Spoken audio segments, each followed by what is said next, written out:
మీ ఎలాంటి వ్యాపార ప్రకటనలకైనా వెంటనే మా ఛానల్ సంప్రదించండి. ప్రస్తుతం మనతో పాటు ప్రముఖ ఆధ్యాత్మికవేత్త, astrologer professor doctor Mallapudi Satyanarayana Murthy గారు ఉన్నారు. గురువుగారితో మాట్లాడేద్దాం.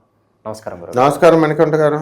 గురుగారు, మనకి ఉగాది నుంచి మనకి కొత్త సంవత్సరం మనకి స్టార్ట్ అవుతున్నప్పటికీ కూడా మనకి జనవరి నుంచే నాకు ఈ కొత్త సంవత్సరం ఎలా ఉండబోతుంది అని చెప్పి చాలామందికి ఎగ్జైట్మెంట్ ఉంటుంది. ఓవరాల్గా జనవరి నుంచి డిసెంబర్ వరకు 2026 మీనరాశి వాళ్ళకి ఏ విధంగా ఉండబోతుంది, ఓవరాల్గా ఎలాంటి జాగ్రత్తలు తీసుకోవాలి సంవత్సరం అంతా కూడా వీళ్ళు? మనకి తెలుగు సంవత్సరం ఉగాది నుంచి స్టార్ట్ అయినప్పటికీ కూడా మనకు ఇప్పుడు పాశ్చాత్య ప్రభావం మన మీద ఉంది. డిసెంబర్ 31 మందు కొట్టేయడం, 1వ తేదీన ఫ్రెష్ అయిపోవడం, టెంపుల్స్కి వెళ్ళిపోతారు. అలాగే మన భవిష్యత్తు ఏముంటుంది, ఈ సంవత్సరం ఇప్పటి నుంచే బోణి ఉగాది దాకా ఎవరు వెయిట్ చేస్తారు అనే ట్రెండ్ వచ్చేసింది.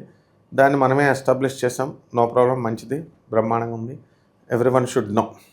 లేకపోతే అప్పుడు నన్ను తిట్టారు, ఏంటండి నూతన సంవత్సరం స్టార్ట్ అయిపోయిందా ఉగాది రాకుండా, మరి ఎందుకు చెప్తున్నారు ఇప్పుడు జనం, ఎందుకు చెప్తున్నారు పండితులు అంటే, ఉగాది నుంచి ఉగాది మన తెలుగు వాళ్ళకు మాత్రమే. పాశ్చాత్య సంస్కృతి అనేటటువంటిది డిసెంబర్ జనవరి ఒకటి చూడకూడదని కాదు, తాకూడదని చెప్తాం. తర్వాత ఎంజాయ్మెంటే కాదనైనా ధర్మంగా ఉండని చెప్తాం. లేకపోతే ఈ సంవత్సరం 2026 సంవత్సరం విశ్వావసునామ సంవత్సరమే కంటిన్యూ అవుతుంది. దీంట్లో ఏమిటంటే మనకి ఏ ఏ గ్రహాలు ఏ ఏ రాశుల్లో ప్రధానమైన గ్రహాలు ఉన్నాయో మనం చూద్దాం.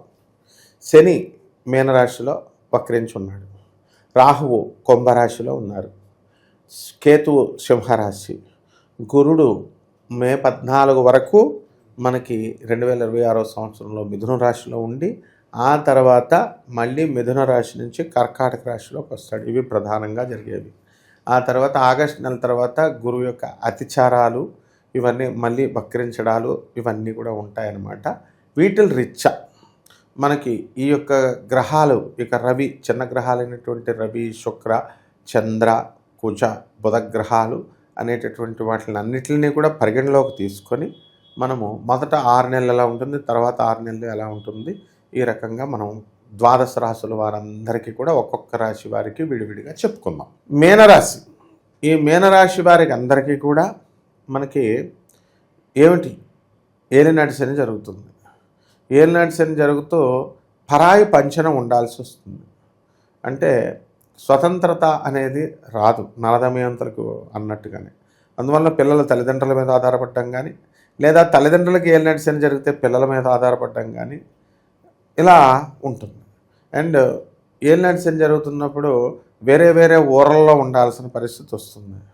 కాబట్టి వీళ్ళంతా కూడా ఒక్కొక్కళ్ళు ఒక్కొక్క ఊర్లలో వెళ్ళిపోవడం అనేటటువంటివి జరుగుతాయి. ఇక ఆదాయాల దగ్గరికి వచ్చేసరికి గత సంవత్సరం కంటే కూడా ఆదాయాలు బాగా పెరుగుతాయి. అప్పులు పెరుగుతాయండి అని అంటే అప్పులు అనేటటువంటివి ఎప్పుడూ ఉంటాయి అవి. కాబట్టి అప్పులు కూడా పెరుగుతాయి, ఇల్లు కడతారు, స్థలాలు కొంటారు. అసలు మే 14 తర్వాత అసలు జాతకం అంతా కూడా వీళ్ళదే, మీనరాశి వాళ్ళదే.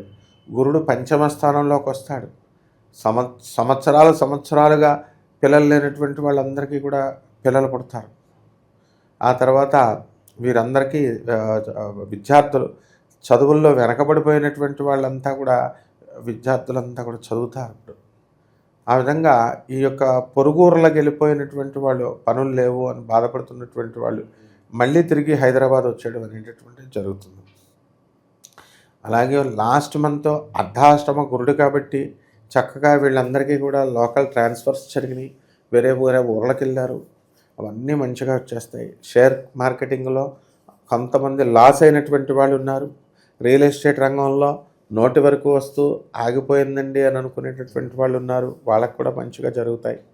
ఇక సినిమా రంగంలో ఉన్నటువంటి ప్రొడక్షన్ వింగ్ దగ్గర నుంచి, టెక్నీషియన్స్ దగ్గర నుంచి, హీరోయిన్లు అందరూ కూడా పరిస్థితి బాగుంటుంది. హీరోయిన్లకు మంచి పేరు ఈ సంవత్సరం అందరికీ కూడా, యూనిట్ అందరికీ కూడా రావడం జరుగుతుంది. అలాగే రాజకీయ రంగంలో ఉన్నటువంటి వాళ్ళు, బై ఎలక్షన్స్లో పోటీ చేసినటువంటి వాళ్ళు, ఈ మీనరాశి వాళ్ళే వాళ్ళు గెలవడము, తద్వారా వీళ్ళందరికీ కూడా పదవులు రావడము, ఇలాంటివన్నీ కూడా జరుగుతాయి. అదేవిధంగా ఈ యొక్క స్టూడెంట్స్ అందరికీ కూడా ఈ చదువుకుండ్రా అని పేరెంట్స్ పంపిస్తే వీళ్ళు కోలివింగ్ రూములు, తర్వాత డేటింగులు, తల్లిదండ్రులే ఎంకరేజ్ చేస్తున్నారు, డేటింగ్ చేయి, ఆ అబ్బాయికి జాబ్ వచ్చింది కదా, మంచిగా మాట్లాడు వాడితో, మరి ఆ పిల్ల కరెక్ట్గా ఇన్ని సంవత్సరాల నుంచి మనం మాట్లాడినప్పుడు ఇప్పుడు జాబ్ వచ్చిన తర్వాత మాట్లాడితే ఏం బాగుంటుంది మమ్మీ అన్నా సరే మాట్లాడు డేటింగ్ చేయి అంటున్నారు. అలా సంస్కృతి మారింది. పోనీ తప్పేమీ లేదు, హద్దులు దాటకుండా ఉండడం. కాబట్టి ఈ రాశి వారికి అందరికీ కూడా ఎక్సర్సైజుల మీద బాడీ కాన్షియస్నెస్ పెరుగుతుంది. జిమ్స్కి వెళతారు, ఆ తర్వాత బాడీలను పెంచుతారు. అలాగే మీనరాశి వారికి వివాహాలు కావడానికి కూడా అవకాశాలు ఉన్నాయి. ఇల్లు లేనటువంటి వాళ్ళు ఇల్లు, స్థలాలు లేనటువంటి వాళ్ళు స్థలాలు, పెద్దవాళ్ళతో పరిచయాలు ఇవన్నీ కూడా మంచిగా ఏర్పడతాయి అన్నమాట. కాబట్టి ఓవరాల్గా మనకి ఈ యొక్క మీనరాశి వారికి అందరికీ కూడా మన కేతువు ఆ షష్ఠ స్థితిగతుడై ఉండడం వల్ల వీళ్ళు విదేశాలకు సంబంధించినటువంటి వ్యవహారాలన్నీ కూడా పాస్ అవ్వడము, విదేశాలకు వెళ్ళడము ఇలాంటివన్నీ కూడా జరుగుతాయి అన్నమాట. కాబట్టి ఓవరాల్గా మనం బాగుంది అని చెప్పాలి. సో మరి సంవత్సరం మొత్తం వీలుగా చేసుకోవడానికి మంచి పరిహారాలు ఉంటే తెలియజేయండి వీళ్ళకి. పరిహారాలు ఏమిటంటే దేవతా వృక్షాలు ఇవి వీళ్ళని కనుక్కోవాలి. వీళ్ళు రావి చెట్టు, శనివారం నాడు రావి చెట్టు చుట్టూ ప్రదక్షిణలు 108 సార్లు చేయడం. మేడి చెట్టు అంటే అత్తి చెట్టు అంటాం, గురువారం నాడు దాని చుట్టూ ప్రదక్షిణాలు చేయడం, 108 ప్రదక్షిణాలు. అలాగే గురుచరిత్ర పుస్తకాలు చదవడం, అలాగే బ్రౌన్ కలర్ బట్టలు వేసుకోవడము, అలాగే కాలభైరవ అష్టకాన్ని చదవడము, ఆ తర్వాత గురుచరిత్ర పారాయణ. అలాగే ఈ యొక్క మీనరాశికి ఏలినాటి శని జరుగుతుంది కాబట్టి శనిదేవుని యొక్క పూజలు చేసుకోవడము, శనికి అభిషేకాలు చేసుకోవడము, స్తోత్రాలు చదువుకోవడము, శని జపం చేసుకోవడము, శనికి ఇష్టమైనటువంటి మహాకాళి అమ్మవారి యొక్క హోమాన్ని ఇళ్లలో చేసుకోవడము, లేదా దశవ మహాజ్యాల్లో ఒకటైనటువంటిది, లేదా చక్కగా ఆ అమ్మవారి యొక్క మంత్రాన్ని జపం చేసుకున్నా సరిపోతుంది. అండ్ ముఖ్యంగా బిల్వదళాన్ని తీసుకొచ్చి శివలింగం మీద పెట్టాలి. ఈ విధంగా కనుక చేసినట్లయితే బ్రహ్మాండంగా సరిపోతుంది. ఇవన్నీ కూడా గోచార రీత్యా మనం చెప్పేటటువంటివి, గ్రహాలు తిరుగుతున్న వాటిని బట్టి. మరి నిజంగా వీళ్ళ జీవితంలో టర్నింగ్ పాయింట్ ఎప్పుడు వస్తుంది? ఏలినాటి శని వాళ్ళకి టర్నింగ్ పాయింట్ గ్యారంటీ. వీళ్ళు ఎప్పుడు బాగుపడతారు, వీళ్ళకి ఎప్పుడు జాబులు వస్తాయి, ఎగ్జాక్ట్ డేట్తో సహా తెలియాలి అంటే ఇంచుమించుగా వీళ్ళకి పెళ్ళిళ్ళు ఎప్పుడు అవుతాయి, సంతానం ఎలా కలుగుతుంది, అలా పర్సనల్ జీవితంలో వీళ్ళకి వచ్చేటటువంటి ఉన్న కోరికలన్నీ కూడా ఎప్పుడు తీరిపోతాయి అనేటటువంటిది వీళ్ళ వ్యక్తిగత జాతకాలను బట్టి మనం చూసి చెప్పొచ్చు. దానికి ఆ ఫెసిలిటీ మనకు ఉంది కాబట్టి వీళ్ళు ఎవరికైనా ఇలా కావాలనుకునేటటువంటి వాళ్ళు మనకు కాల్ చేసినట్లయితే తప్పకుండా మనము ఈ క్రింద స్క్రోలింగ్ అవుతున్న నెంబర్స్ మీద ఫోన్ చేస్తే సరిపోతుందమ్మా. ఓవరాల్గా 2026 మీన రాశి వాళ్ళకి ఏ విధంగా ఉంటుంది, ఎలాంటి జాగ్రత్తలు తీసుకోవాలి, చాలా బాగా వివరించారు. ధన్యవాదాలు. ధన్యవాదాలు.